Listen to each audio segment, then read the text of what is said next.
began a clearer shape and length and themes of novel and became more consistent. Dialogue in the stories became less general, and characters were no longer simply embodiments of grand ideas. Instead, they became more alive. They spoke more passionately about human failings and their own pains and dreams. There was a shift from public to the private in the structure and themes of short fiction, as well as in the setting, and we began to see more of Gaza's streets, coffee shops, and community organizations. Young writers grew more attached to their inner worlds as a way of speaking about the world at large. Different themes emerged to express those changes.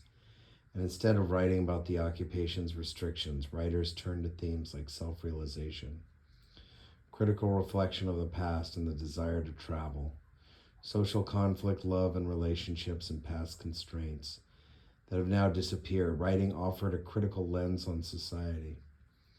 With modern tools of communications, the younger generation seems more open to the outside world, and they've begun to speak about themselves more freely.